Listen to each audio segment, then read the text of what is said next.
सुस्वागतम रयत शिक्षण संस्थेच्या डॉक्टर बाबासाहेब आंबेडकर महाविद्यालयाच्या पद्मभूषण डॉक्टर कर्मवीर भाऊराव पाटील 133वी जयंती साजरी करताना डॉक्टर बाबासाहेब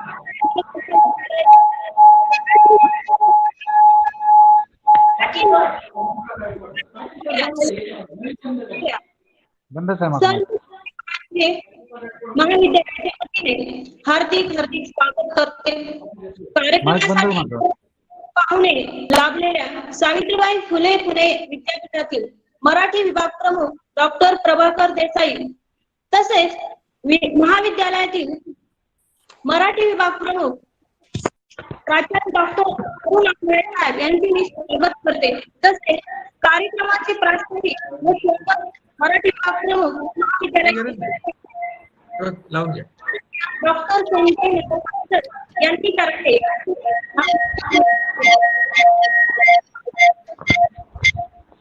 धन्यवाद मॅडम।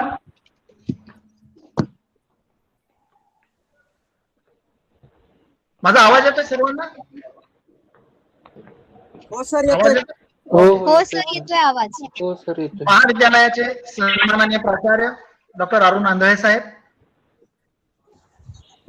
आजचे आपले प्रमुख पाहुणे आणि मार्गदर्शक सावित्रीबाई फुले पुणे विद्यापीठाच्या मराठी विभागाचे विभाग प्रमुख प्राध्यापक डॉक्टर प्रभाकर देसाई, माझ्या मराठी विभागाचे सर्व सहकारी, इतर सर्व सहकारी मित्रांनो, आपण सालाबाद प्रमाणे या वर्षाच्या वाङ्मय मंडळाचं उद्घाटन आज या ठिकाणी कर्मवीर जयंती सप्ताहाच्या निमित्तानं या सप्ताहात घेत आहोत। या निमित्तानं आपल्या सर्वांचं प्रमुख पाहुणे आमचे मित्र प्राध्यापक डॉक्टर प्रभाकर देसाई सर यांचं महाविद्यालयाच्या वतीनं मराठी विभागाच्या वतीनं सहर्ष स्वागत करतो। मित्रहो, एक काव्यपंक्ती बासी मर्ढेकरांची, लोभ जिव्हेचा जळू दे, दे थिजू विद्वेष सारा, लोभ जिव्हेचा जळू दे, दे थिजू विद्वेष सारा, द्रौपदीचे सत्व माझ्या लाभू दे भाषा शरीरा, द्रौपदीचे सत्व माझ्या लाभू दे भाषा शरीरा। मित्रांनो, महाविद्यालय म्हटलं की तिथं अनेक प्रकारच्या उत्साहांना उदाहरण असतं आणि आपलं एकूण जगणं म्हटलं तर ते भाषिक असतं। जन्मापासून आजपर्यंत आपली झालेली सर्व वाटचाल ही एक भाषिक वाटचाल असते, एक सांस्कृतिक वाटचाल असते। आणि महाविद्यालयामध्ये येणारा विद्यार्थी हा उद्याच्या भारताचा आधारस्तंभ असतो, एक नवनिर्माता असतो। त्याच्याकडे एक प्रचंड अशी निर्मिती क्षमता असते। लेखनाच्या माध्यमातून असेल, कलेच्या माध्यमातून असेल, वक्तृत्वाच्या माध्यमातून असेल, अभिनयाच्या माध्यमातून असेल, आणि त्याला चांगल्या पद्धतीने घडवायचं काम करण्यासाठी एक हक्काचं ठिकाण म्हणजे वाङ्मय मंडळ असतं। आणि म्हणून आपण मर्ढेकरांच्या काव्यपंक्तीचा या ठिकाणी पुनरुच्चार केला। पुनरुच्चार करूयात की लोभ जिव्हेचा जळू दे, दे थिजू विद्वेष सारा, द्रौपदीचे सत्व माझ्या लाभू दे भाषा शरीरा। साहित्याच्या क्षेत्रात येणारा प्रत्येक घटक म्हणजे तुम्ही, आम्ही आणि आपण सर्व असतो। आणि या ठिकाणी जो असतो तो शब्दांचा व्यवहार, आणि हे शब्द जर घासून पुसून आणि द्रौपदीच्या सत्वासारखे आले तर उद्याच्या भारतामध्ये सौंदर्याचं एक नवं दालन उघडं होऊ शकतं। आणि म्हणून हे वाङ्मय मंडळ कार्यरत आहे। या माध्यमातून आपण दरवर्षी विद्यार्थ्यांच्या लेखन गुणांना, भाषण गुणांना आणि कला गुणांना आविष्कृत करण्यासाठी आणि घडविण्यासाठी सातत्यानं प्रयत्न करत असतो। खरं तर शब्दांचा प्रभू हा साहित्यिक असतो आणि तो आईची भूमिका निभावत असतो। आई ज्याप्रमाणे आपल्या घरामध्ये आपल्या बाळाला जोजावते, लाडीगुडी लावते, वेळ आला तर एखादी चापट देखील मारते, धपाटा देखील देते. तसा साहित्यिक असतो. तो शब्दांचा प्रभू असतो आणि त्याच्या शब्दांमध्ये ताकद असते समाजाला रिझवण्याची, समाजाला घडवण्याची आणि त्याच बरोबरीनं समाजाला पुढे नेण्याची. म्हणून तो देखील एक शिल्पकार मानला जातो आणि असे शिल्पकार घडवायचं काम या वाङ्मय मंडळाच्या माध्यमातून आपण सातत्यानं करत असतो. या वर्षी देखील आपण जरी कोरोनानं आपल्या पुढे एक बिकट परिस्थिती निर्माण केलेली असली तरी ऑनलाईनच्या माध्यमातून या उपक्रमांना कधीच सुरुवात केलेली आहे. 1 ऑगस्टला आपण अण्णाभाऊ साठे जयंतीच्या निमित्तानं या ठिकाणी काव्य संमेलन घेतलं. त्याच बरोबरीनं आपण सातत्यानं निबंध असेल की ज्यामधून आपल्याला लेखनाची उर्मी मिळते, ऊर्जा मिळते म्हणून त्याच्या स्पर्धा घेतो. त्याच बरोबरीनं वक्तृत्व असेल की ज्यामधून तुमच्या वाणीला तेज चढावं म्हणून त्या स्पर्धा घेतो. त्याच बरोबरीनं आपण भित्तीपत्रक काढतो आणि वर्षभर सातत्यानं वेगवेगळ्या प्रकारचे विषय देऊन जे भित्तीपत्रक तयार केले जातात त्यातून आपण चोखंदळपणानं काही चांगल्या मुलांना आपल्या अक्षर किमयासारख्या वार्षिक अंकातून ओळख निर्माण करून देत असतो. तर वर्षभर हा सगळा यज्ञ आहे आणि त्या यज्ञाचा प्रारंभ आज आमचे मित्र महाराष्ट्रातले सौंदर्य शास्त्र नावाच्या विषयाचे ख्यातनाम अभ्यासक की ज्यांचं सौंदर्य शास्त्रावर एक चांगल्या पद्धतीचं प्रभुत्व आहे असे सावित्रीबाई फुले पुणे विद्यापीठाच्या मराठी विभागाचे प्रमुख डॉक्टर प्रभाकर देसाई सर आज आम्हाला लाभलेले आहेत. आमचं खरं तर हे भाग्य आहे आणि हा शब्दांचा संसार आणि शब्दांचा व्यवहार, आपलं जगणं आणि आपलं पुढे येणं याच्यातले नातेसंबंध ते आपल्याला आज या ठिकाणी उलगडून दाखवणार. तर या यज्ञाला आपण आज प्रारंभ करत आहोत, सरांच्या हस्ते करत आहोत. सर आपलं स्वागत आहे. आपल्या सर्वांचं परत एकदा स्वागत आहे. या ठिकाणी मी प्रास्ताविकाचे आणि स्वागताचे हे 2 शब्द थांबवतो. जय हिंद, जय कर्मवीर. धन्यवाद सर. वाङ्मय मंडळाच्या उद्घाटनासाठी उपस्थित असलेल्या सावित्रीबाई फुले विद्यापीठाचे मराठी विभाग प्रमुख डॉक्टर प्रभाकर देसाई सर यांचा परिचय करून देण्याची विनंती मी डॉक्टर चौरे सर यांना करतो. Doctor Chaure sir. नमस्कार. महाविद्यालयाचे प्राचार्य डॉक्टर अरुणांगळे साहेब, आजच्या वाङ्मय मंडळाच्या उद्घाटन प्रसंगी लाभलेले प्रमुख पाहुणे, सावित्रीबाई फुले पुणे विद्यापीठाच्या मराठी विभागाचे विभाग प्रमुख आणि आमचे मार्गदर्शक गुरुवर्य सन्माननीय डॉक्टर प्रभाकर देसाई सर यांचं मी मराठी विभागाच्या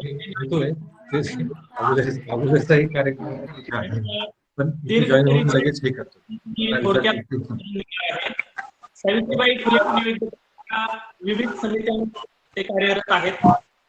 सावित्रीबाई विद्यापीठाच्या विद्यार्थी मंडळाचे संचालक म्हणूनही त्यांनी केलेले आहे. सावित्रीबाई फुले राष्ट्रीय सेवा योजनेच्या कार्यक्रम समन्वयक आणि संचालक म्हणूनही ते सध्या कार्यरत आहेत. मराठी अभ्यास मंडळाचे सदस्य म्हणूनही ते कार्यरत आहेत. गेली 17 वर्षापासून ते मराठी विषयाचे अध्यापन करीत आहेत.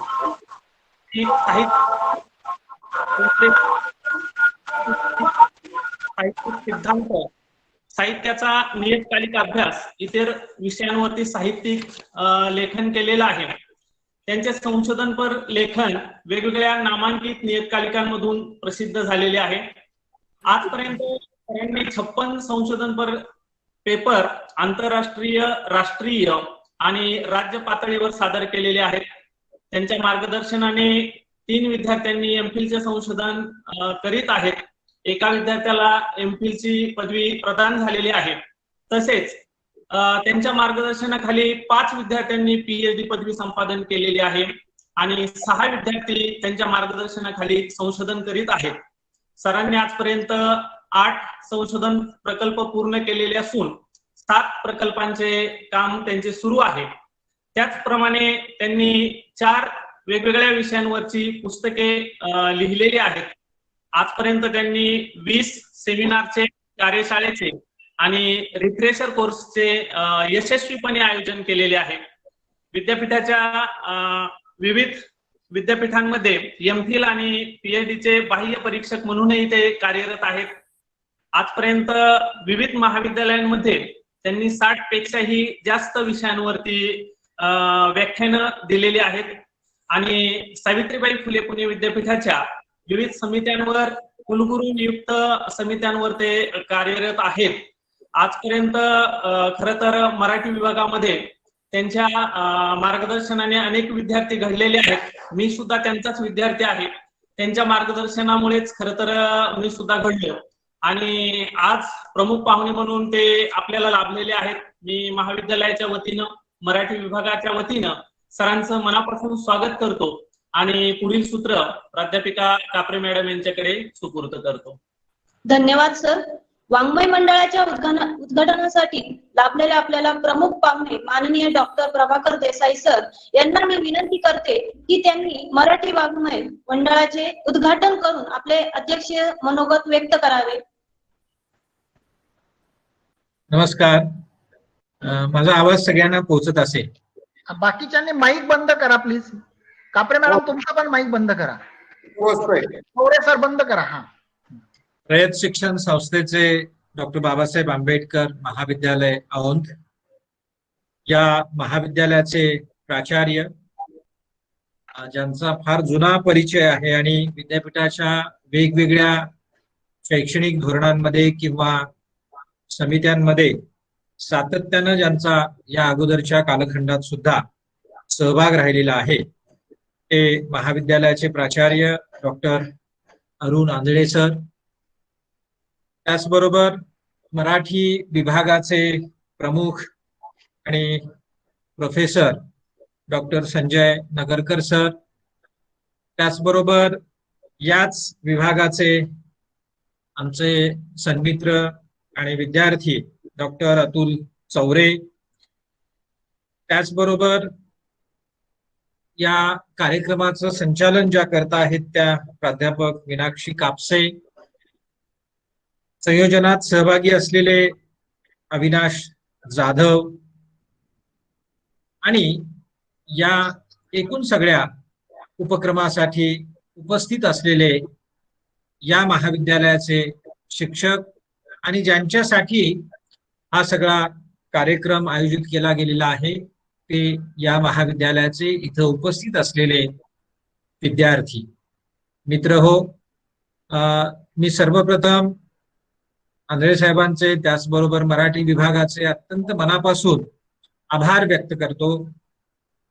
वाङ्मय मंडळाचं उद्घाटन हा खरं म्हणजे प्रत्येक महाविद्यालयाच्या दैनंदिनीतला किंवा वार्षिक कॅलेंडर मधला सुरुवातीला येणारा भाग असतो. पुष्कळ ठिकाणी केवळ काय म्हणू ज्याला आपण औपचारिक अशा पद्धतीचं याला स्वरूप प्राप्त झालेलं असतं आणि टिकमार करण्यासाठीचा कार्यक्रम अशा पद्धतीची बऱ्याच महाविद्यालयांमध्ये या कार्यक्रमाची काय म्हणजे आपण परिस्थिती किंवा त्याची गत आपण पाहत असतो, ऐकत असतो. या सगळ्यांबद्दल लिपापोती करणं हा साधारणपणे अलीकडच्या कालखंडामध्ये विद्यापीठीय पातळीवरचा सुद्धा व्यवहार होऊ लागलेला आहे आणि हे केवळ मराठी विषयाच्याच बाबतीत नाही तर अनेक गोष्टींच्या बाबतीत अशा प्रकारचा प्रत्यय आपल्याकडं अलीकडं दुर्दैवानं यायला लागलेला आहे. पण रयत शिक्षण संस्थेचं उपक्रमांच्या बद्दलचं किंवा विद्यार्थी केंद्रीय उपक्रमांच्या बद्दलचं जे धोरण आहे किंवा या संस्थेचा जो इतिहास आहे तो इतिहास सगळ्यांना सर्वश्रुत आहे. किमान विद्यार्थी केंद्रीय उपक्रमांच्या बाबतीत तरी रयत अजूनही आपल्या तत्वांपासून आणि निष्ठांपासून ढळलेली नाही. हा अतिशय मला असं वाटतं की सकारात्मक भाग आहे आणि आपल्या सगळ्या जे रयत सोडूनच्या सगळ्या शैक्षणिक संस्थांना त्यापासून खरं म्हणजे पुष्कळ काही घेण्यासारखं आहे अशी परिस्थिती आज आपल्याला बघायला मिळते. आणि म्हणून मी पुन्हा एकदा आपल्या सगळ्यांचे या उपक्रमाच्या निमित्तानं आभार व्यक्त करतो. मित्रांनो, साधारणतः वाङ्मय मंडळाचं उद्घाटन म्हटलं की मराठी विषयाचे विद्यार्थी किंवा मराठी, हिंदी आणि इंग्रजी किंवा जी काही भाषा असते, काही काही महाविद्यालयांमध्ये उर्दू अशा पद्धतीचं साधारणपणे काहीतरी असतं आणि याच विभागातल्या प्राध्यापकांचा आणि विद्यार्थ्यांचा हा उपक्रम आहे अशी साधारणपणे आपल्याकडे सर्वसाधारण समजूत सगळ्या महाविद्यालयांमध्ये असते. प्राचार्य किंवा प्रशासक सुद्धा यापासून अलिप्त राहत नाहीत या अशा प्रकारच्या धोरणांमध्ये. सहज की असं काही झालं की हे यांचं आहे अशा पद्धतीचं एक चित्र आपल्याला सर्वसाधारणपणे सर्वच परिसंस्थांमध्ये किंवा महाविद्यालयांमध्ये बघायला मिळतं. तर म्हणजे या सगळ्यांबाबतचा आपला दृष्टिकोन आमूलाग्र बदलण्याची गरज आहे. जगभरातला एकूण सगळा शैक्षणिक दृष्टिकोन जर आपण बघितला तर लिबरल आर्ट ज्याला आपण म्हणतो, या लिबरल आर्टच्या संदर्भात अजूनही आपलं म्हणावं तसं उद्बोधन आणि प्रबोधन झालेलं नाही अशी आपल्याला परिस्थिती पाहायला मिळते. याचं कारण लिबरल आर्टच्या संकल्पनेमध्ये हे सगळं अनुस्यूत आहे की किंवा हे गर्भित आहे, हे आपोआप येतं. म्हणजे IIT समजा शिकणारा एखादा विद्यार्थी तर ही काही केवळ महाविद्यालयांचीच परिस्थिती आहे अशातला भाग नाही. IIT सारख्या संस्थांमध्ये सुद्धा अशा प्रकारच्या गोष्टी आपल्याला बघायला मिळतात. किंवा अलीकडच्या कालखंडामध्ये एक हायर एज्युकेशन मधलं एक वेगळं पीक आपल्याला बघायला मिळतं आणि ते म्हणजे समजा आपण बऱ्यापैकी आमदार, खासदार किंवा राजकीय याच्यातले आहोत तर डेंटल कॉलेज काढा, इंजिनिअरिंग कॉलेज काढा, अशा प्रकारच्या सगळ्या घटना आपल्याला बघायला मिळतात. आणि मग एखाद्या संस्थेचं फक्त डेंटलच कॉलेज असते, एखाद्या संस्थेचं फक्त नर्सिंग कॉलेज असतं आणि मग ती मुलं त्या नर्सिंग किंवा डेंटल किंवा इंजिनिअरिंग कॉलेजमध्ये प्रशिक्षण घेत असतात. खरं आता जगभरात हा ट्रेंड आता सुरू झालेला आहे. IIT मध्ये शिकणारा, डेंटल मध्ये शिकणारा विद्यार्थी सुद्धा त्याला सुद्धा लिबरल अशा प्रकारचं एज्युकेशन मिळालं पाहिजे असं हे धोरण आहे. म्हणजे ज्याला आपण काय म्हणू, ज्याला आपण एक विद्याशाखीय धोरणापासून आपण बहुविद्याशाखीय धोरणाकडे जाण्याची गरज आहे. आणि जगभरातल्या शिक्षण तज्ज्ञांनी याबाबतचं आपलं जे मत आहे ते मत व्यक्त केलेलं आहे. आणि हे जर बघितलं तर इंजिनिअरिंगच्या विद्यार्थ्याला सुद्धा भाषेचं, साहित्याचं किंवा ह्युमॅनिटीजचं शिक्षण असलं पाहिजे, त्याला उपयोग होतो. नाहीतर आपल्याकडे इंजिनिअरिंग म्हटलं की त्यानं फक्त इंजिनिअरिंगचे धडे घ्यायचे आणि मग तो प्रत्यक्ष जातो त्यावेळी त्याला माणसांचा परिचय नसतो, सोसायटीची ओळख नसते, समाजाचं भान नसतं. अशा प्रकारच्या अनेक गोष्टी आपल्याला बघायला मिळतात.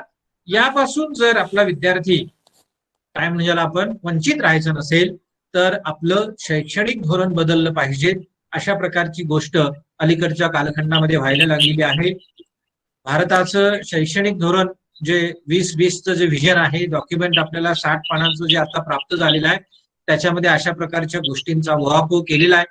संभवतः आपण अशी अपेक्षा व्यक्त करूया की पुढच्या 10-15 वर्षांमध्ये भारतातलं हे उच्च शिक्षणाबद्दलचं किंवा ज्याला आपण प्राथमिक पातळीवरच्या शिक्षणाबद्दलचं धोरण सुद्धा बदलेल अशा पद्धतीची आशा किंवा अशा प्रकारचा आशावाद व्यक्त करायला हरकत नाही. पण हे ज्यावेळी व्हायचं त्यावेळी होईल. पण माझी या कार्यक्रमासाठी जे काही थोडके विद्यार्थी उपस्थित आहेत त्यांच्यासाठीच माझं विवेचन साधारणपणे असं राहील किंवा माझं त्यांना नम्र आव्हान असं राहील की मित्रांनो, आपण कोणत्याही विषयाचे असू द्या, मराठी आपला जनरल आहे, हिंदी किंवा इंग्रजी जनरल आहे की स्पेशल आहे, याच्याकडे फारसं लक्ष देऊ नका. वाङ्मय किंवा कोणतीही भाषा आणि त्यातल्या त्यात आपली जी मातृभाषा असते किंवा आपली जी बोली भाषा असते, घरातली जी भाषा असते, त्या भाषेचं महत्व आपण कोणीही नाकारू नये. मी मराठीचा आहे म्हणून मग इंग्रजीचा द्वेष किंवा हिंदीचा द्वेष असं न करता खरं म्हणजे आपण मल्टीलिंग्वल झालं पाहिजे. हा वाद आहे हे मला मान्य आहे आणि मी त्या वादात मातृभाषेच्याच बाजूने उभं राहील. जर तो मराठी भाषेचा नागरिक असेल तर त्याचं शिक्षणाचं माध्यम हे मराठी असलं पाहिजे. जर तो हिंदी भाषिक असेल तर त्याच्या शिक्षणाचं माध्यम हे हिंदी असलं पाहिजे. त्याच्यामध्ये कुठल्याही प्रकारचा वाद असायची खरं म्हणजे गरज नाही. बऱ्याचदा आपल्याकडे काय होतं की इंग्रजी शिकण्याला आपला विरोध नाही, इंग्रजी शिकली पाहिजे, ती पहिलीपासून शिकली तरी काय हरकत नाही, पण माध्यम मात्र त्याचं मातृभाषा किंवा त्याची जी लोकल लँग्वेज असते त्यातूनच झालं पाहिजे. हा जगभरातल्या भाषा वैज्ञानिकांचा आणि शैक्षणिक वैज्ञानिकांचा जो दृष्टिकोन आहे, त्यांचा जो अभ्यास आहे, तो आपण खरं म्हणजे लक्षात घेतला पाहिजे. आता ही थोडीशी चर्चा आपण थोडी बाजूला ठेवू. याबाबत आपण सातत्यानं बोलत असतो, आपल्या कानावर हे सगळं पडत असतं, वेगवेगळे शिक्षण तज्ज्ञ याच्या बाबतीत बोलतायत. पण आता सध्या मी काय बघितलं पाहिजे, मी विद्यार्थी म्हणून या सगळ्या गोष्टींकडे कसं पाहिलं पाहिजे, तर भाषेचं आणि ज्याला आपण साहित्याचं जे अंग असतं किंवा भाषिक आणि साहित्याचा जो दृष्टिकोन असतो, तो दृष्टिकोन मला असं वाटतं की खूप महत्वाचा आहे. भाषा आणि साहित्य यांची जाणीव ज्या विद्यार्थ्याला नाही, त्याचं पुष्कळ नुकसान होत असतं. आणि हे तुम्ही आपल्या स्वतःच्या उदाहरणांवरून देखील जर आपल्याला थोडस या सगळ्या खोलात गेलो तर आपल्याला लक्षात यायला लागेल. मी हेही बघितलेलं आहे की आपल्या विद्यापीठाच्या परिक्षेत्रामध्ये सुद्धा काही संचालक, काही प्राचार्य असे आहेत की नव्यानं महाविद्यालय किंवा परिसंस्था सुरू करताना भाषेचे विषय हे थोडेसे मार्जिनलाइज करायचे आणि बाकीच्या विषयांना अधिक महत्व द्यायचं, अशा प्रकारची धोरणं सुद्धा विद्यापीठाच्या परिक्षेत्रात आपल्याला बघायला मिळतात. पण या असं करून आपण काय नुकसान करतो आहोत नव्या पिढीचं, याचं भान मात्र पुष्कळदा या अशा प्रकारच्या प्रशासकांना नसतं, हेही आपण बघितलं पाहिजे. आणि म्हणून विद्यार्थी मित्रांनो, भाषा मग ती मराठी असो, हिंदी असो, इंग्रजी असो, भाषेतलं जे साहित्य असतं, हे साहित्य म्हणजे कुठल्याही साहित्याचा जरी आपण विचार केला तर साहित्य तुम्हाला एक मूल्य दृष्टी देत असतं. आता ही मूल्य म्हणजे मूल्ययुक्त साहित्य असं ज्यावेळी आपण म्हणतो त्यावेळी ते मूल्य चांगलंच असतं असं मला अजिबात म्हणायचं नाही. मूल्य ही चांगली वाईट दोन्ही प्रकारची असू शकतात. आणि असं जर आपण लक्षात घेतलं तर मौलिकता किंवा मूल्ययुक्तता, जगण्याची मूल्ययुक्तता, ती चांगली वाईट या सगळ्या अर्थानं आपल्याला आपल्यापर्यंत पोहोचवण्याचं काम साहित्याच्या माध्यमातून होत असतं. हे थोडंसं बारकाईनं आपण समजून घेतलं पाहिजे.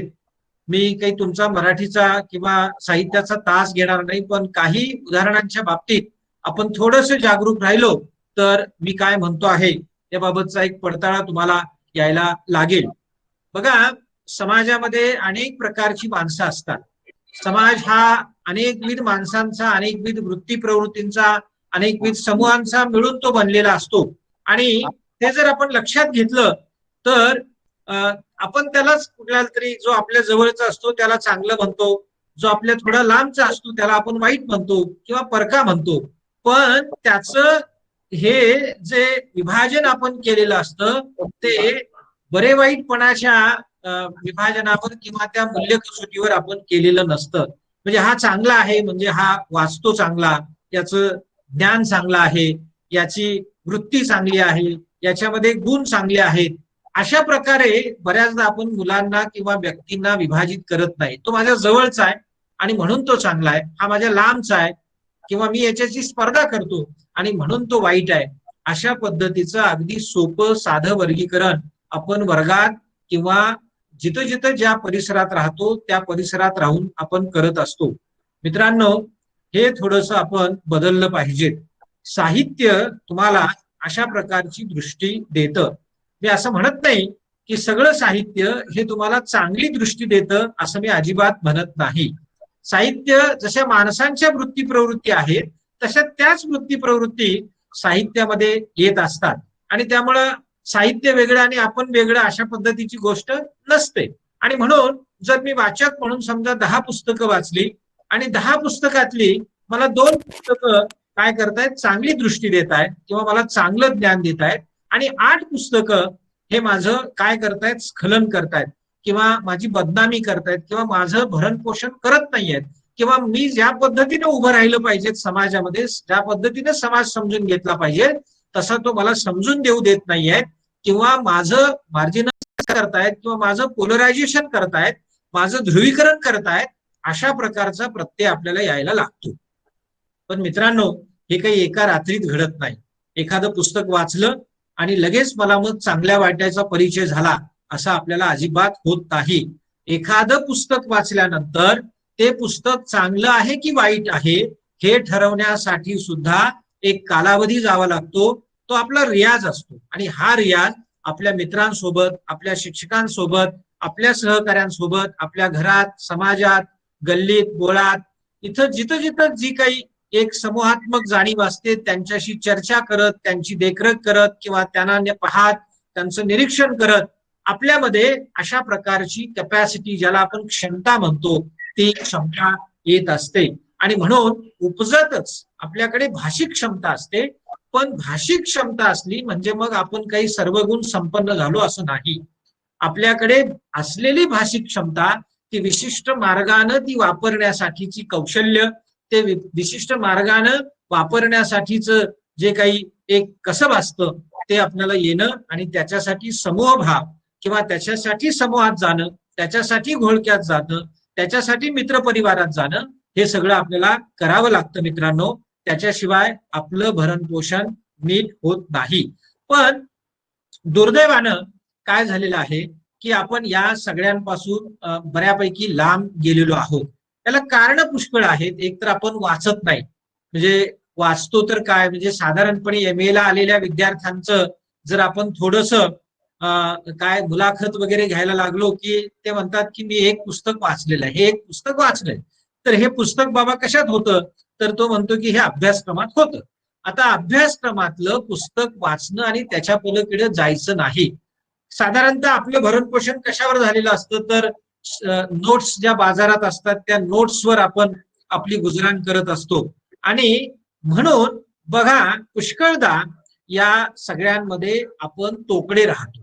म्हणजे मुळापासून पुस्तक वाचलं पाहिजे आणि एक पुस्तक नाही तर अशी पुस्तकांची मालिका वाचली पाहिजे. हे ज्ञान आपल्यात असत नाही आणि आपण त्या मार्गाला जात नाही. दुर्दैवानं ही काही सगळी पद्धत किंवा ही सगळी परिस्थिती अलीकडं विद्यार्थ्यांच्याच बाबतीत आहे असं नाही, तर त्या त्या विषयाचे म्हणवले जाणारे प्राध्यापक सुद्धा यापासून वेगळे नाहीत. त्यांना सुद्धा काही फारसं शिकवायचं नाहीये आणि न शिकवता नामानिराळं राहून विद्यार्थ्यांपर्यंत न पोचता जर परीक्षा पद्धतीचा अवलंब करून त्यांना परस्पर परीक्षेचं ज्ञान दिलं किंवा त्या बाबतीतले काही त्यांना निर्देश दिले आणि मग विद्यार्थी आपला परस्पर पास होऊन गेला, अशा पद्धतीची प्राध्यापकी किंवा शिक्षकी पेशा सुद्धा अलीकडे आपल्याला बघायला मिळतो. मित्रांनो, हे आपण बदललं पाहिजेत. मला वाटतंय की प्राध्यापक हे बदलण्याच्या तयारीत आहेत. एखाद दुसरा प्राध्यापक या सगळ्यांमध्ये सुरुवात करतो आणि त्याचं लोन पुढच्या काही दिवसांमध्ये सर्व प्राध्यापकांपर्यंत पोहोचेल असं म्हणायला हरकत नाही. पण मित्रांनो, विद्यार्थी मित्रांना माझी अशी विनंती आहे की प्राध्यापकानं तास घेतला पाहिजे आणि तास नाही झाला तर प्राध्यापकांना फोन करून किंवा त्यांना विचारून की माझा तास का होत नाही आणि आता तास घेतला पाहिजे, अशा प्रकारची जाणीव आपल्यात निर्माण झाली पाहिजे. मित्र हो, एक व्याख्यान एखाद्या प्राध्यापकाचं चांगलं होत आहे किंवा वाईट होत आहे याचा नमुना तुम्हाला त्या वर्गात बघायला मिळतो. हे मला माहिती आहे की आता कोविडमुळे आपण आता वर्गात येऊ शकत नाही, अनेक प्रकारच्या गोष्टी आहेत, अनेक प्रकारची व्यवधानं आहेत. हे सगळं जरी खरं असलं तरी परिस्थिती बदलेल, निवळेल आणि त्याच्यातनं आपण काहीतरी मार्ग काढून पुढे जाऊ. पण शिक्षक असणं, शिक्षकाचं समोरासमोर व्याख्यान ऐकणं आणि व्याख्यानाच्या अनुषंगानं आपल्याला काहीतरी मिळणं, ही जी शिक्षणाच्या क्षेत्रातली संस्कृती आहे ती आपल्याला बाद करता येणं कदापि शक्य नाही. ती आपल्याला तशीच चालू ठेवावी लागेल. आपण कितीही काय म्हणू ज्याला आपण प्रगत झालो, कितीही टेक्नॉलॉजी वापरली किंवा कितीही आपण अद्ययावत झालो आणि ऑनलाईन शिक्षणाचा गाजावाजा जरी आपण केला तरी शिक्षक असणं आणि शिक्षकाची उपस्थिती असणं आणि त्याचं जे फेस टू फेस इंटरॅक्शन असतं, त्याचा जो समोरासमोरचा जो त्याच्याशी होणारा जो डायलॉग आहे, तो डायलॉग मित्रांनो आपल्या आयुष्यातला खूप महत्वाचा आहे.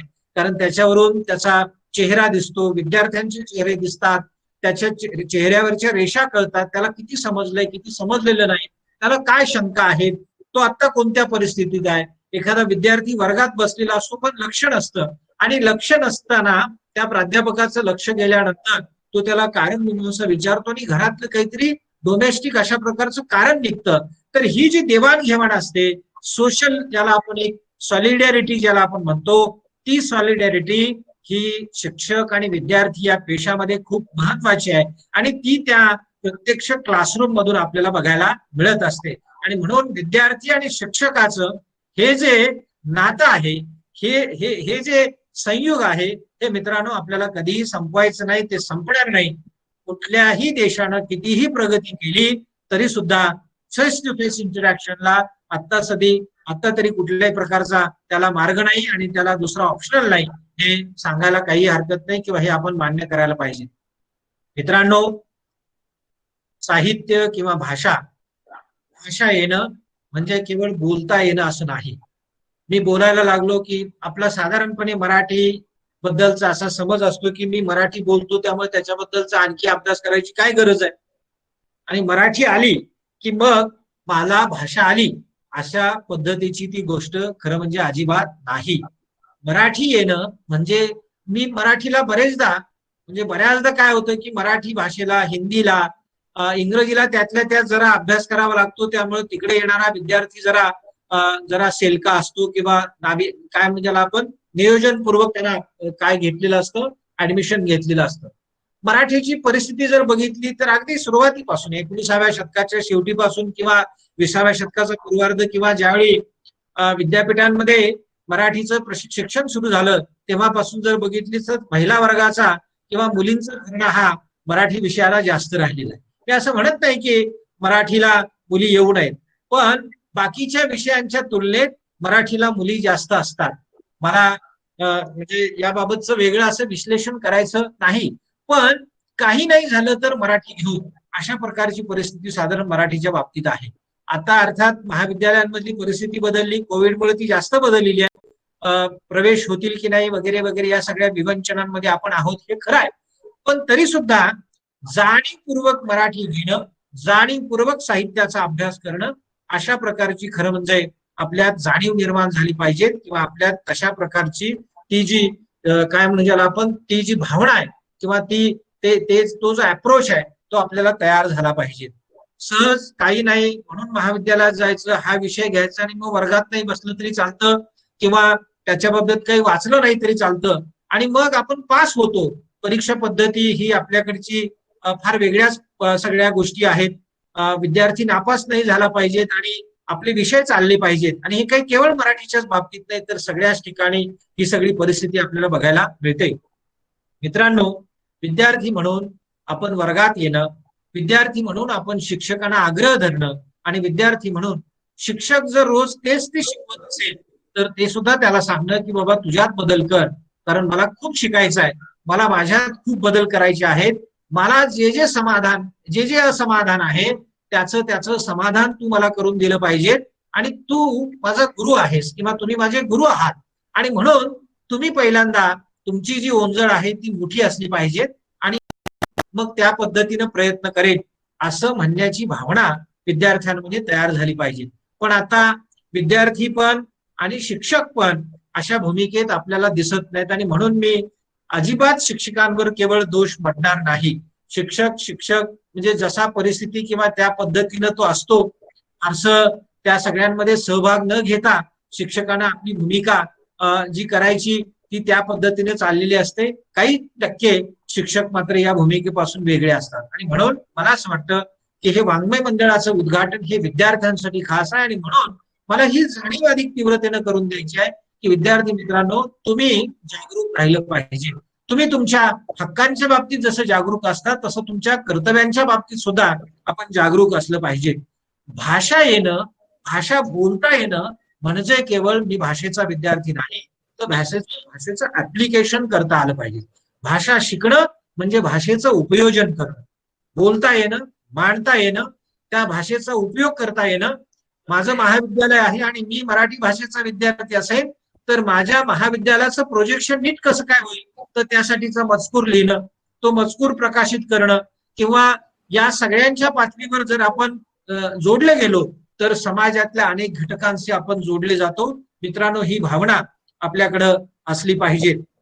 आणि साहित्य वाचणं, मग ते केवळ मराठीचंच वाचलं पाहिजे असं नाही, हिंदीचं वाचा, इंग्रजीचं वाचा, भाषांतरित साहित्य वाचलं पाहिजे, कारण साहित्य ही खऱ्या अर्थानं तुम्हाला माणसं दाखवणारी आणि माणसं शिकवणारी अशी सगळ्यात जास्त ताकदवान असलेली अशा प्रकारची ती काय आहे, भूमी आहे.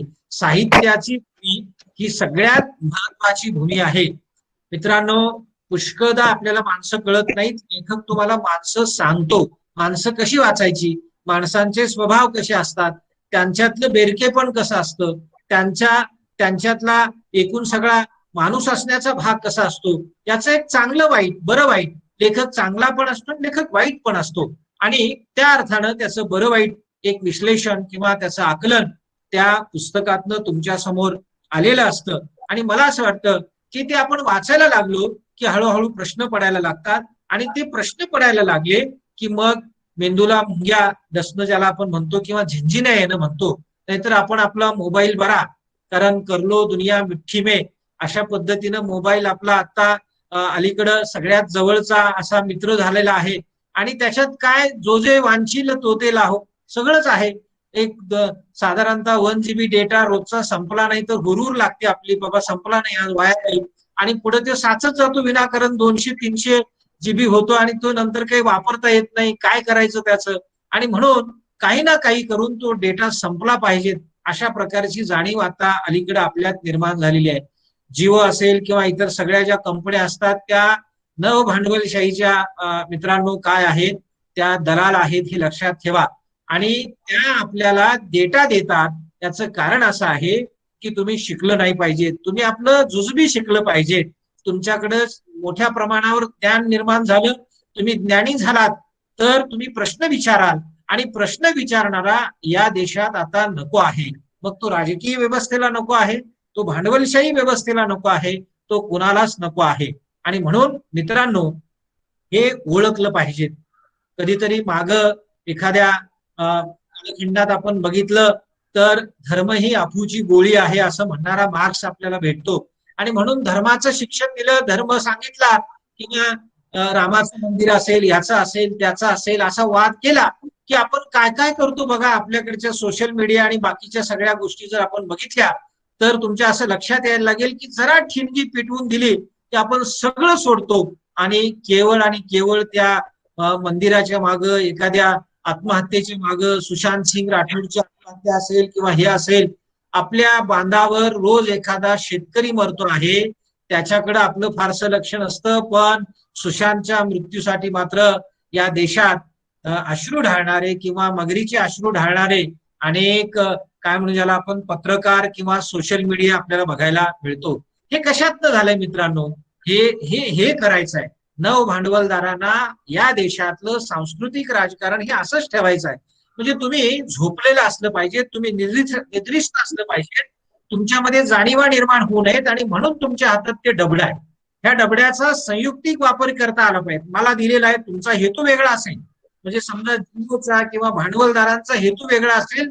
जसं अफू मला दिली जाते ती मी गुंगीत राहण्यासाठी, तसंच हे सांस्कृतिक अफू किंवा ही मोबाईल किंवा ही डेटा रूपी अफू जर मला गुंगीत राहण्यासाठी दिली असेल तर माझा कॉन्शियस जागृत ठेवणं आणि त्याच डेटाचा वापर कशासाठी करणं, तर या जगभरात अनुवाद काय काय चाललेला आहे, कुठला सोशल थिअरी बद्दल काय चाललेलं आहे, बाकीच्या ठिकाणी काय चाललेलं आहे, कोणता चित्रपट कंटेम्पररी आहे किंवा कल्चरल आघाड्यांवर काय चाललेलं आहे, कोणकोणते विचारवंत आता सध्या बोलत आहेत, सरकारी धोरणांना मूग गिळून बसून कोण कोण प्रतिसाद देत आहेत, किंवा कुणी काहीच कोण कसं बोलत नाही, अशा प्रकारचा धांडोळा खरं म्हणजे या डेटाचा वापर करून आपलं ज्ञान वाढवता येतं.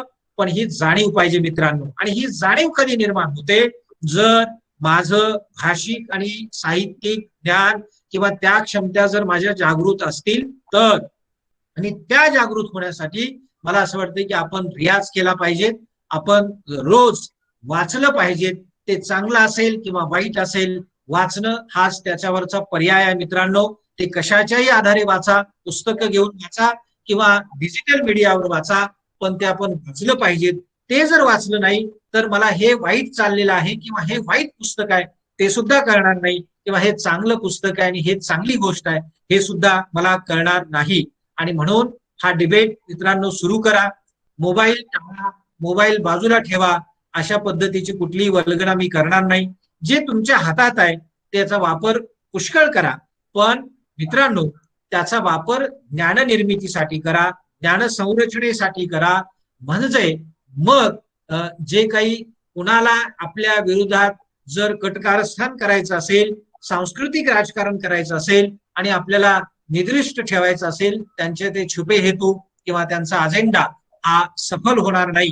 आणि तो सफल होऊ द्यायचा नसेल तर मित्रांनो प्रश्न पडले पाहिजेत. प्रश्न पडायचे असतील तर वाचलं पाहिजेत, आणि वाचायचं तर चतुरस्र असलं पाहिजेत. किंवा एकाच लेखकाच्या एकाच पुस्तकाच्या प्रेमात न पडता व्हरायटी ऑफ रिडिंग ज्याला आपण म्हणतो ते आपण वाचन केलं पाहिजे. आणि वाचून नुसतं गप्प बसायचं नाही, तर चर्चा करायची, एकमेकांना प्रश्न विचारायचे.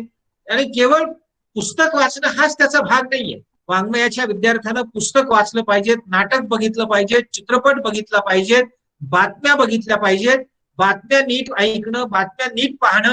इथं सुद्धा भाषिक व्यवहार असतो, इथं सुद्धा साहित्याचा व्यवहार असतो. साहित्य तुम्हाला जर मूल्ययुक्त व्यवहार शिकवत असेल तर त्याचं ऍप्लिकेशन हे तुम्हाला तुमच्या रोजच्या जगण्यात सकाळी उठल्यापासून रात्री झोपेपर्यंत त्याचं ऍप्लिकेशन करता आलं पाहिजेत. आणि ते ऍप्लिकेशन त्याचं उपयोजन करण्यासाठी तुम्हाला वेगवेगळे मार्ग उपलब्ध आहेत, वेगवेगळी क्षेत्र उपलब्ध आहेत. आणि म्हणून मित्रांनो मला असं वाटतं की तो दुष्यंत कुमार ज्या पद्धतीनं म्हणतो किंवा धुमिल ज्या पद्धतीनं म्हणतात किंवा पाश आहेत किंवा मराठीतले मगाशी मर्ढेकरांची उपाययोजना किंवा मर्ढेकरांचा उल्लेख केला गेला, किंवा आपल्याकडे सुद्धा पुष्कळ लेखक आहेत मराठीतले, हिंदीतले. प्रेमचंद हिंदीतला असेल, किंवा इकडं मराठीमध्ये आपण असं म्हणूया की भालचंद्र नेमाडे आहेत, किंवा पठारे आहेत, किंवा अरुण कोल्हटकर आहेत, किंवा ज्याला आपण भाऊपाध्ये म्हणू. अशा अनेक व्यक्तींचा किंवा साहित्यिकांचा आपल्याकडे स्रोत उपलब्ध. आणि हे स्रोत मला असं वाटतं की आपल्या सगळ्यांना तो पोषक आहे, तो आपल्याला माहिती पाहिजेत. आणि मला असं वाटतं की या वाङ्मय मंडळाच्या अनुषंगानं मराठी भाषेच्या, हिंदी भाषेच्या किंवा इंग्रजी भाषेच्या विद्यार्थ्यांनी हे जे मंडळ आहे हे मंडळ भाषेच्या पलीकडे येऊन आपल्या महाविद्यालयातल्या सगळ्या विद्यार्थ्यांना याच्यात सामावून घ्यायचं. तो शास्त्र शाखेचा असेल तर तू ये बाबा, तुझी जरा समज चांगली आहे, तू ये, तू याच्यामध्ये सहभागी हो, आणि मी तुझ्या विषयात थोडासा सहभागी होईल. भाषा आणि म्हणजे वाङ्मय मंडळ हे केवळ भाषेचंच नसतं किंवा साहित्याचंच नसतं, तर ते सगळ्या प्रकारच्या लिटरेचरचं पाहिजेत. साहित्याचं लिटरेचर सुद्धा जसं असतं तसं विज्ञानाचं लिटरेचर असतं. आणि त्या बाबतीतलं मला असं वाटतं की उपयोजन करण्याची ही फार मोठी काय म्हणजे ज्याला आपण जागा आहे, हे फार मोठं डेस्टिनेशन आहे. आणि त्याचा आपण वापर जरूर केला पाहिजे. मित्र हो, मूल्ययुक्तता केवळ वर्गात शिकून किंवा काय म्हणजे ज्याला आपण कुणाकडून तर ऐकून ती होत नाही. याला म्हणजे या सगळ्यांमधून जर आपल्याला थोडं पुढे जायचं असेल तर व्यावहारिक समाजातलं लोकांना वाचून, लोकांना पाहून जे आपल्याला शिकायला मिळतं ते खूप महत्वाचं आहे. आणि ते जाण्यासाठीचा मार्ग म्हणजे भाषा आहे. आणि तिकडं जाण्यासाठीचा एक ज्याला आपण मार्ग म्हणू तो साहित्याचं वाचन असा आहे. असा जर आपण घेतला तर मित्र हो, अलीकडच्या कालखंडामध्ये कोविडची परिस्थिती, आपण सगळे आपापल्या घरात आहोत, एकमेकांपासून तुटलेलो आहोत. अशा वेळी एकमेकांशी जर पूल बांधायचा असेल, एकमेकांमध्ये ब्रिज निर्माण करायचा असेल, एकमेकांशी संवादी राहायचं असेल, तर अशा वेळी सुद्धा आपण आपल्याला जे वाचता येईल ते इतरांपर्यंत पोहोचवणं, त्याचा प्रसार इतरांपर्यंत करणं. मग ते पीडीएफच्या स्वरूपातला असेल किंवा ऑडिओ स्वरूपातला असेल, व्हिडिओ स्वरूपातला असेल. युट्यूबवर अनेक प्रकारच्या गोष्टी आहेत. आणि या सगळ्यातले आविष्कार जे जे वेगवेगळ्या ठिकाणी झालेले आहेत ते मित्रांनो मला असं वाटतं की आपण एकमेकांपर्यंत पोहोचवूया आणि त्याच्यातनं आपलं आणि इतरांचं भरण पोषण करूया. मित्र हो, हे जसं वाङ्मय मंडळ आहे किंवा जसं एक भित्तीपत्रक असतं तसा प्रत्येकाचा ब्लॉग तयार करा. त्या ब्लॉगवर व्यक्त व्हायला लागा. तिथली भाषा सुरुवातीला चुकेल, तिथला विचार सुरुवातीला चुकेल, पण ब्लॉग प्रत्येक विद्यार्थ्यानं लिहिला पाहिजे. 5-10 ओळी ज्या काही रोज मनात येतात त्या आपण रेखाटल्या पाहिजेत, त्या कागदावर आणल्या पाहिजेत, त्या वॉलवर चिकटवल्या पाहिजेत. कशाच्या ना कशाच्या माध्यमातून आपण व्यक्त होत राहिलं पाहिजेत. व्यक्त होणं हेच तुमचं व्यक्तिमत्व असतं मित्रांनो. आणि ते मला असं वाटतं की हिरावं देऊ नका. व्यक्त होण्यापासून माणसाला वंचित ठेवलं जात आहे. खरं म्हणजे व्यक्ती या संकल्पनेची व्याख्याच अशी आहे की जो व्यक्त होतो ती व्यक्ती. आणि जर व्यक्त न होता व्यक्ती म्हणून मुडद्यासारखं किंवा प्रेतासारखं आपल्याला जगायचं असेल तर त्याच्यात काही हशील नाही. आणि तशा प्रकारचा डाव मात्र आजूबाजूच्या सगळ्या यंत्रणांचा आहे. तो उधळून लावायचा असेल, नवं शैक्षणिक धोरण आलंय त्याच्यात हस्तक्षेप करा, त्यातल्या धोरणांचं काय काय म्हणताय ते बघा आणि लोकांसमोर जा आणि वाचत राहा, डिबेट करा, चर्चा करा. एवढंच मला असं वाटतंय की या प्रसंगी मला सांगावंसं वाटतं. बाकी अधिक विस्तारानं आपल्याला खूप बोलता येण्यासारखं आहे, पण वाङ्मय मंडळाचं उद्घाटन हे या वर्षीच्या विद्यार्थ्यांसाठीचा हा पहिला उपक्रम आहे. या अनुषंगानं किंवा या उपक्रमातनं तुमची विचार करण्याची, अभिव्यक्त होण्याची किंवा चर्चात्मक होण्याची सगळी कवाडं, सगळी दारं तुम्हाला खुली झाली आहेत. हे प्रतिकात्मक आहे, हे सिंबॉलिक आहे असं समजून यापेक्षा अधिक गतीनं, दामदुपटीनं आपण कामाला लागावं, आपण त्या ध्येयाकडे जावं. आणि म्हणून मला असं वाटतंय की त्यासाठीच्या सगळ्या शुभेच्छा आपल्या सगळ्यांना मी देतो. आणि वाङ्मय मंडळाचं उद्घाटन झालं आणि मला या निमित्तानं आपण सगळ्यांशी बोलायला बोलावलं आणि थोडासा संवाद तुमच्याशी साधू दिलात. याबद्दल मी आपल्या सगळ्यांचे आभार व्यक्त करतो, प्राचार्यांचे आभार व्यक्त करतो, मराठी विभागाचे आणि वाङ्मय मंडळाच्या पदाधिकाऱ्यांचे आभार व्यक्त करतो. आणि मला असं वाटतं की वडील किंवा घरातली बहीण भावंड आणि आजूबाजूचा सगळा गोतावळा एका विचित्र परिस्थितीतून जात आहे. त्यांचे पाठीराखी होऊया, त्यांच्याशी संवादी राहूया, त्यांचं संरक्षण करूया, आपल्या स्वतःचं संरक्षण साधूया. पण त्याचबरोबर या समाजात सामाजिक ऐक्य राहील.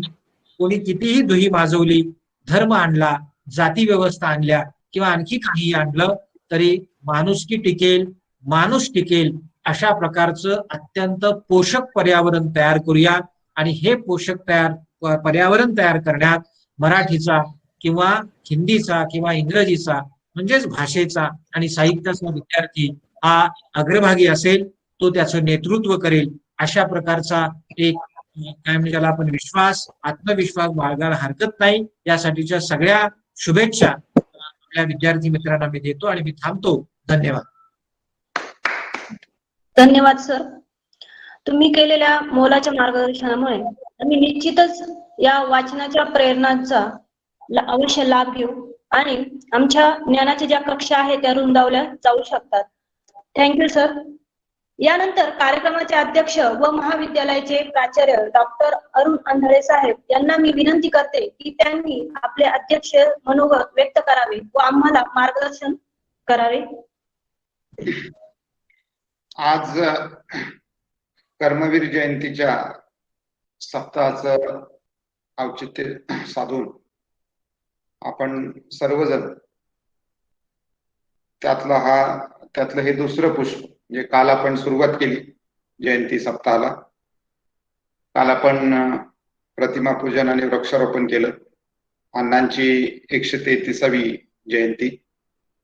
आज आपण अत्यंत महत्वाचा असा इव्हेंट या ठिकाणी साकार करतोय. आणि हा साकार करत असताना मला आनंद होतोय. अण्णांच्या मनात असंच काही होतं की समाजातल्या लोकांनी एकत्र यावं आणि ज्ञानाच्या संदर्भातल्या ज्या ज्या गोष्टी असतील त्या त्या कराव्यात आणि समाजाला शहाणं करावं. आणि म्हणून यासाठी आपल्या इथं आज अतिशय ज्ञानी, ज्ञानवंत, ज्यांनी ज्ञानाची निर्मिती केली, PhD चे विद्यार्थी घडवले आणि भारतातील एका मोठ्या विद्यापीठातील मराठीचे विभाग प्रमुख आदरणीय प्राध्यापक डॉक्टर प्रभाकर देसाई सर यांनी आपल्या सगळ्यांना मार्गदर्शन केलं. खूप मौलिक अशा स्वरूपाचं मार्गदर्शन या निमित्तामुळे आपल्याला ऐकता आलं. मी बघतोय साधारणपणे 40 ते 42 लोक सुरुवातीला इथं होते. आता ते कमी होत आहेत. अध्यक्षाचं भाषण सुरू झालं की ते कमी होत असतात. तशीच परिस्थिती आता आपण 18वर आलोय. तर आदरणीय देसाई सरांनी साहित्य निर्मिती, त्याचं उपयोजन करून मग त्या माध्यमातून कशा पद्धतीने समाजाला त्याचा उपयोग होतो असं खूप छान आपल्या सगळ्यांना भावेल, रुचेल आणि आपण ते कृतीत आणू शकू अशा स्वरूपाचं ज्ञान दिलं. त्याच्याबद्दल मी त्यांच्या ऋणातच राहतो. कारण या विद्यार्थ्याला एक वाक्य जरी बोललो असलो की संख्या कमी झाली तरी सुद्धा मला हेही माहिती आहे की ठीक आहे, मोजकेच जरी असले आणि त्यांनी ठरवलं की काहीतरी वेगळं करायचंय तर ते होऊ शकतं या क्षेत्रात. त्याच्यामुळे आपण सर्वजण शिक्षक आहोत आणि आपण त्याची आशा सोडत नाही आहोत. मुळात म्हणजे आमचे नगरकर सर मराठी विभागाचे प्रमुख आणि ते सुद्धा साहित्य निर्मितीच्या क्षेत्रात काम करतात. आमचे डॉक्टर चौरे सर हेही सरांचे विद्यार्थी आहेत, अतिशय चांगल्या अशा गुरूंचे ते विद्यार्थी आहेत. आणि म्हणून या सगळ्या गोष्टीचा आणि आमचे काही सहकारी याच्यात सहभागी आहेत. जाधव सर असतील, सूत्रसंचालन करणाऱ्या कापरे मॅडम असतील आणि आमचे विद्यार्थीही दिसत आहेत 16-17. या सगळ्यांना हे ऐकता आलं याचा खूप मला आनंद होतोय. आणि मला एक सुरुवातीपासून असं वाटतं की नाही, एखाद्या वेळेला आपल्याला चालायला रस्ता नसला तरी चालेल, पण आपली भाषा आपल्याला पाहिजे. कारण रस्त्यावरून पुढे नेण्याचं काम आणि त्याचं एक धारिष्ट देण्याचं काम भाषाच करू शकते. तो रस्ता साफ कसा करायचा एकत्र टीम घेऊन, तर त्याला चांगलं बोलणारी 4 माणसं एकत्र आली ना तर गावाचा रस्ता होतो आणि पुढे तो डांबरी रस्ता सुद्धा होतो. हे माझ्यासारखा एखादा माणूस जो भाषा विषयाचा नाहीये त्याला जर लक्षात येत आहे तर मला असं वाटतं की जगातील पहिला माणूस ज्या वेळेला जन्माला आला आणि त्यांनी पहिला ओंकार ज्या वेळेला टाकला त्यावेळेला भाषेची निर्मिती झाली. आणि म्हणून भाषा हा आपल्या संस्कृतीचा अतिशय अविभाज्य असा घटक आहे. चिमणींनी तिच्या जीवनातली पहिली किंवा चिमणी निर्माण झाल्यानंतर तिच्या जीवनातली पहिली गवताची काडी ज्या वेळेला तिच्या घरट्यासाठी उचलली त्यावेळेला तिची संस्कृती सुरू झाली. आणि मग माणसाला ज्या वेळेला काहीतरी करायचं होतं त्यावेळेला जर भाषाच नसती तर मला असं वाटतं की आपण आतापर्यंत इथपर्यंत येऊ शकलो नसतो. इथपर्यंत म्हणजे कुठपर्यंत, तर आता कोरोनानी जगाची पाठ ज्या वेळेला धरली आहे त्यावेळेला आता आपण एकत्र नसताना सुद्धा एकमेकाला ऐकू शकतो आणि एकमेकाचे विचार आपण काय म्हणू शकतो त्याच्यावर आपण चिंतन करू शकतो असं चित्र दिसतंय. ते चित्र यायला सुद्धा भाषेचं फार मोठं योगदान आपल्याला नाकारता येणार नाही. भाषा कुठलीही असो, मराठी सुद्धा त्याच्यामध्ये आहे. आणि म्हणून भाषा ही फार महत्वाची आहे असं मला वाटतं. आणि त्याचा विचार करत असताना माझ्यासारख्या एखाद्या माणसाने चिंतन केल्यानंतर भाषा काय देते, जे सरांनी सगळं त्यांच्या भाषेत अतिशय चांगलं सांगितलं. पण अध्यक्षीय म्हणून बोलायचं त्यांच्या पुढे काय बोलणार, पण तरी सुद्धा मला जे वाटतं ते सांगतो की भाषा एक विचार वाहिनी आहे असं वाटतं. हे विचारपीठ आहे आणि ती विचार वाहून नेते. अनेक पिढ्यापासून तुम्हाला जर काही विचार द्यायचे असतील, ते पुढे न्यायचे असतील तर ती भाषा नसती तर ते नेता आले नसते असं वाटतं. म्हणजे एक अशी कल्पना आपण करू शकतो की बाबा व्यक्त होण्यासाठी जर बोलता न येणाऱ्या प्राण्यांच्या संदर्भातला विचार केला तर उशीर लागतो कृती करायला. आणि म्हणून विचार वाहिनी, विचार पेरणी करते भाषा. विचारपठावर जे चालतं ते सगळं रुजवण्यासाठी भाषा काम करते.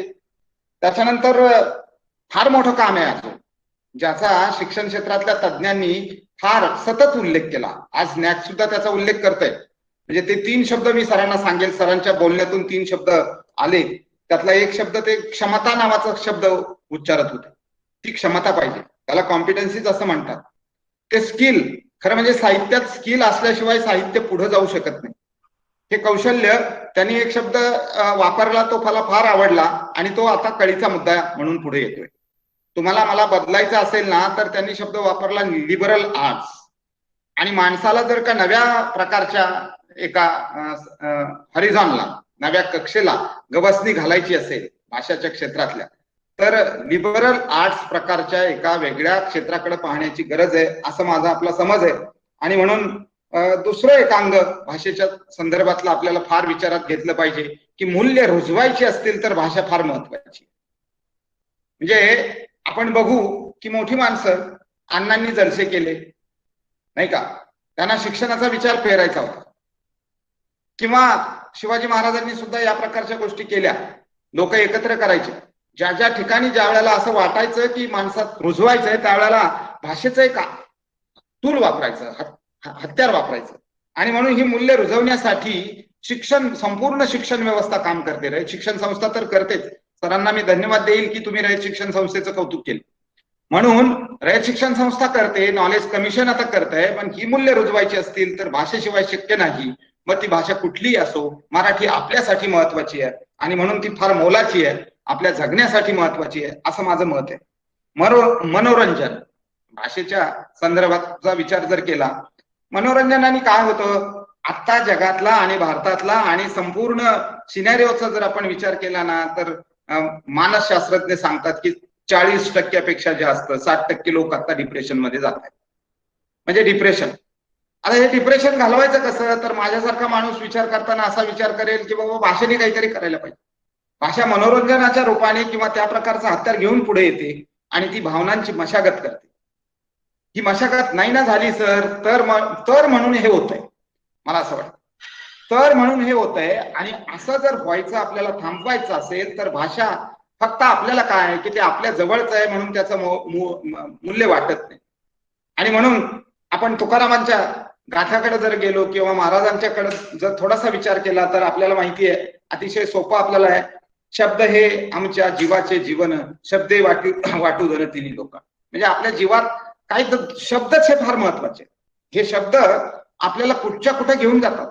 एका विद्यार्थ्याला अगदी शिखरावर नेऊन बसायची ताकद एका आपल्या गुरुच्या शब्दात आहे. त्यांना जे आदर्श मानतात त्या शब्दात ती ताकद आहे.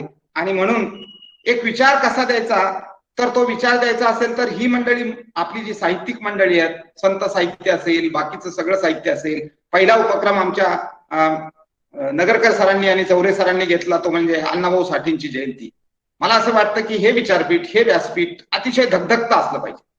आणि म्हणून सरांची प्रेरणा आजच्या आपल्याला लाभली, त्यांच्या शब्दांची प्रेरणा लाभली. 14 विद्यार्थी असू देत, पण 14 विद्यार्थ्याच्या माध्यमातून जोडत अनेक विद्यार्थी जोडले जातील. आणि एक विचार कसा द्यायचा, तर त्याचं जर उदाहरण सांगायचं, 900 पुत्र होती मग का करावा लागे पदी.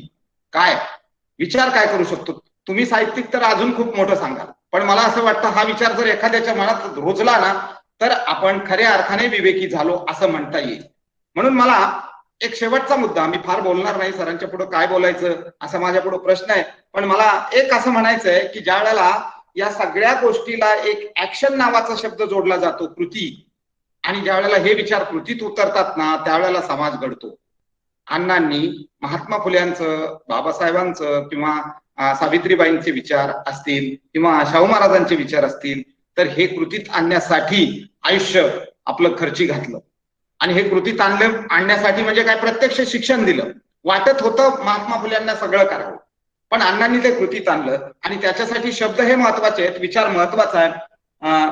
मला असं वाटतं की या सगळ्यासाठी आपल्याला चांगल्या लोकांची गरज आहे, चांगल्या टीमची गरज आहे. मी आपला फारसा वेळ घेणार नाही, पण मला एक समाधान मिळालं की मला एक समाधान मिळालं. 30 विद्यार्थी आहेत, चांगली गोष्ट आहे, मला दिसताना थोडंसं दिसतंय, पण मला एक समाधान असं मिळालं की बाबा सर, आपलं हे विचारपीठ, आपलं हे व्यासपीठ अतिशय चांगल्या पद्धतीने पुढे नेण्यासाठीची आशा आमचे एवढे विद्यार्थी असताना सुद्धा यांनी जर का पुढे नेलं तर खूप चांगलं करता येईल, क्रिएटिव्ह काम करता येईल, ज्याच्यातून निर्मिती होऊ शकेल. आणि म्हणून मी कन्यापुत्र होती जे सात्विक, तयाचा हरिक वाटे जीवा, अशा पद्धतीची एक आशा घेऊन आपण सगळेजण जगूयात की या अण्णांनी जे हे व्यासपीठ तयार केलं, अण्णांनी जी एक परंपरा सुरू केली, त्या परंपरेच्या साठीची पताका, विचाराची पताका, व्यासपीठाची पताका घेऊन जर का हे विद्यार्थी चालले, तर मला वाटतं चांगल्या समाजाची निर्मिती हे आमचं स्वप्न साकार होते, ते होईल. आणि म्हणून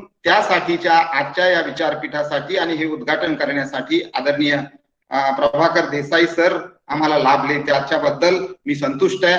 तुम्हाला धन्यवाद देतो. कार्यक्रम ज्यांनी केला त्या सगळ्यांना धन्यवाद देतो. आणि असे कार्यक्रम व्हावेत आणि विद्यार्थी याच्यातून घडावेत अशी एक अपेक्षा व्यक्त करून माझे 2 शब्द या निमित्ताने संपवतो. जय महाराष्ट्र, जय कर्मवीर. धन्यवाद सर, खूप चांगलं असं मार्गदर्शन केलं. या मार्गदर्शनाचा आम्ही निश्चितच आम्हाला फायदा होईल. आणि यानंतर कार्यक्रमाला उपस्थित असणाऱ्या मान्यवरांचे आभार व्यक्त करण्याची विनंती मी माझे सहकारी प्राध्यापक अविनाश जाधव सर यांना मी विनंती करते की त्यांनी पुढचे सूत्र आपल्या हाती घ्यावे. प्राध्यापक अविनाश जाधव सर. धन्यवाद मॅडम. माझा आवाज पोहोचतोय सर्वांपर्यंत? हॅलो, हा, सर, माझा आवाज पोहोचतोय? हा. आभार प्रदर्शनाच्या गोड कार्यक्रमासाठी मी आपल्यासमोर उभा आहे. आजच्या मराठी वाङ्मय मंडळाच्या उद्घाटनासाठी डॉक्टर आंबेडकर महाविद्यालय व मराठी विभाग यांच्या विनंतीला मान देऊन सावित्रीबाई फुले पुणे विद्यापीठातील मराठीचे विभाग प्रमुख माननीय डॉक्टर प्रभाकर देसाई साहेब यांनी कार्यक्रमास उपस्थित राहून आम्हाला मार्गदर्शन केले त्याबद्दल मी महाविद्यालयातर्फे व मराठी विभागातर्फे त्यांचे मनपूर्वक आभार मानतो. तसेच महाविद्यालयाचे सन्माननीय प्राचार्य व आमचे मार्गदर्शक डॉक्टर अरुण अंधरे सर यांचेही मी मराठी विभागातर्फे हार्दिक आभार व्यक्त करतो. महाविद्यालयाचे उपप्राचार्य व मराठी विभाग प्रमुख डॉक्टर संजय नगरकर सर यांचेही मनपूर्वक आभार व्यक्त करतो. आणि कार्यक्रमात आपला जो कार्यक्रम मराठी विभाग असा आहे तो पार पाडण्यासाठी तांत्रिक सहकार्य उपलब्ध करून दिले ते महाविद्यालयाचे सन्माननीय ग्रंथपाल प्राध्यापक एकनाथ झावरे सर यांचेही मी आभार मानतो. आणि तसेच महाविद्यालयातील मराठी विभागामध्ये काम करणारे डॉक्टर अतुल चौरे सर व ज्यांनी आपल्या गोड आवाजात सूत्रसंचालन केले अशा आमच्या सूत्रसंचालिका प्राध्यापक मीनाक्षी कापरे मॅडम यांचे मी आभार मानतो. त्याचबरोबर या कार्यक्रमाला उपस्थित असणारे सर्व विद्यार्थी व शिक्षक शिक्षकेतर कर्मचारी प्राध्यापक बंधू भगिनी हे या कार्यक्रमात उपस्थित राहिले त्या सर्वांचे मी आभार मानतो. आणि पुढील सूत्रसंचालिका प्राध्यापक कापरे मॅडम यांच्याकडे सुपूर्द करतो. प्राध्यापक कापरे.